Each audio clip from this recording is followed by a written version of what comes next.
विचार से काफ़ी ज़्यादा परेशान रहता हूँ। हमेशा कुछ न कुछ विचार चलते रहता है बिना मतलब के। कुछ उपाय है जिससे विचार को रोका जाए अथवा कम कर दिया जाए? निश्चित है।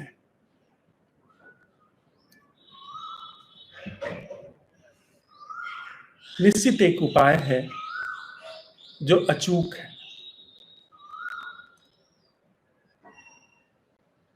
लेकिन मैं उस अचूक उपाय को साझा करने से पहले मैं ललक को समझना चाहूंगा।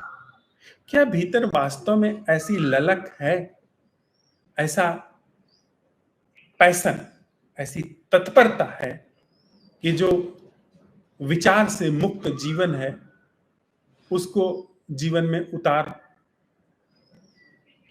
लिया जाए? क्या वास्तव में ऐसी ललक है, या ये एक और सारे विचारों की तरह, जैसे बहुत सारे विचार निकल करके आते हैं वैसे यह भी विचार निकल करके आ रहा है? अगर यह वैसे ही विचार निकल करके आ रहा है तो मेरे कहने से भी बहुत दूर तक बात नहीं जाएगी। और अगर आपके अंदर ललक है कि वास्तव में आप इस तथ्य का पता लगाना चाहते हैं कि क्या विचारों से मुक्त होकर के जिया जा सकता है, विचार के पूरे सैलाब क्या वे स्थिर हो सकते हैं, शांत हो सकते हैं? क्या एक ऐसा जीवन जो कि मौलिक रूप से चुप है, मौन है, उसको जीवन में अवसर दिया जा सकता है? अगर ऐसी ललक है, ऐसी प्राणों में प्यास है, आपने देख लिया है कि विचार सिर्फ रेत चबाने जैसा है, उससे कभी भी रस नहीं पैदा होता, इतनी मेधा की प्रखरता है, इतना विवेक प्रज्वलित हुआ है, तो फिर बहुत आसान सी बात है कि यह जो एक विचार आया है इसी से देखना शुरू करिए कि यह विवेक दिखाई देने लगे, यह विवेक प्रकाश डालने लगे कि जितने भी विचार आ रहे हैं उसमें यह विचार भी कि विचार से मुक्त होकर के क्या जिया जा सकता है, इस विचार को भी देखा जाए, इस विचार के प्रति भी निर्विकल्प रूप से न इसको हटाने की चेष्टा की जाए, क्योंकि विचार को हटाना भी विचार करता है, विचार को लागू करना भी विचार करता है। विचार के पार कोई एक मौन है, उसकी भी परिकल्पना विचार ही करता है। यह सारे विचार के ही क्रियाकलाप है। तो एक कीमिया है कि अपने भीतर यह प्रश्न उठाया जाए, जिसको हम लोग साथ में चलते हुए असंभव प्रश्न का औपचारिक नाम देते हैं, पर असंभव प्रश्न आप हटा सकते हैं। वह एक ढंग है, वह एक कौशल, वह एक कला है कि क्या पूरी विचार प्रक्रिया से मुक्त होकर के जिया जा सकता है। और आपको यह उत्तर नहीं आएगा, क्योंकि अगर आपको उत्तर आया इसका मतलब एक विचार वहां कोने में बैठ करके प्रतीक्षा कर रहा है। अर्थात जो आग है, आग की एक चिंगारी आपने बचा करके रख ली आग को बुझाने के लिए। विचार का एक अंश आपने रख लिया विचार मुक्ति दशा को परसीव करने के लिए, जो कि नहीं हो सकता है, जो कि धर्म ही नहीं है, जो कि नियम ही नहीं। तो आप प्रश्न उठाएं अपने भीतर कि क्या ऐसा संभव है कि विचार से मुक्त जीवन का पता लग सके, का विचार से मुक्त जीवन जिया जा सके?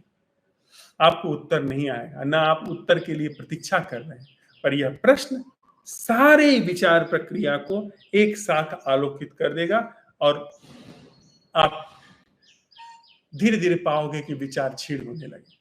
विचार निश्चित समाप्त हो सकते हैं, उनकी जब जरूरत हो तभी वे एक्टिव हो सकते हैं, लेकिन एक जो हमारे अंदर भ्रम काम करता है कि हम विचार मुक्त दशा का आनंद लेंगे, वह कदापि संभव नहीं।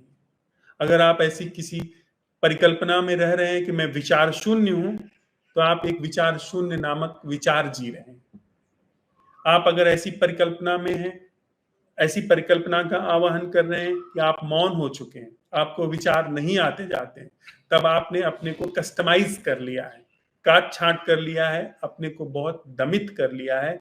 आपका मन, आपका चित्त बहुत ज्यादा बधा हुआ, कसा हुआ और चोटिल चित्त होगा। आपके जीवन में धीरे धीरे और शोक गहन होने लगेगा, क्योंकि वह चित्त और भी विकल होने लगेगा अपने पुराने ढर्रे पर आने के लिए।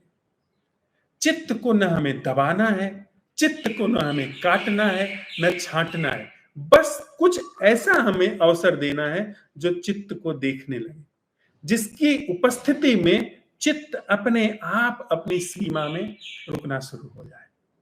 और वह सिर्फ एक चीज है, ध्यान। ध्यान आप कर नहीं सकते हैं, ध्यान का आप आयोजन नहीं कर सकते हैं, ध्यान की कीमिया को आप माइंड से प्रोसेस नहीं कर सकते हैं। हाँ,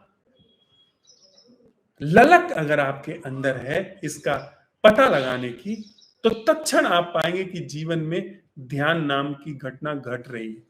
आप जब ये सवाल उठाते हैं कि क्या ऐसा जीना संभव है जिसमें विचार की कोई भूमिका नहीं है, क्या ऐसा जीना संभव है जिसमें मैं की कोई भूमिका नहीं है, आपने अपने भीतर अपने को भरपूर बिना कोई हिस्सा छोड़े अपने को समेट दिया। और जब आप सिमट जाते हैं, आपकी लिमिट हो जाती है, तो चारों तरफ से फिर जागरूकता आपके जीवन में सघन होने लगती है। वह मौन जो विचार से मुक्त है, जिसको विचार कभी नहीं जान सकता, जिसको मन कभी नहीं जान सकता, वह जीवन में उतरना शुरू हो जाएगा। बस।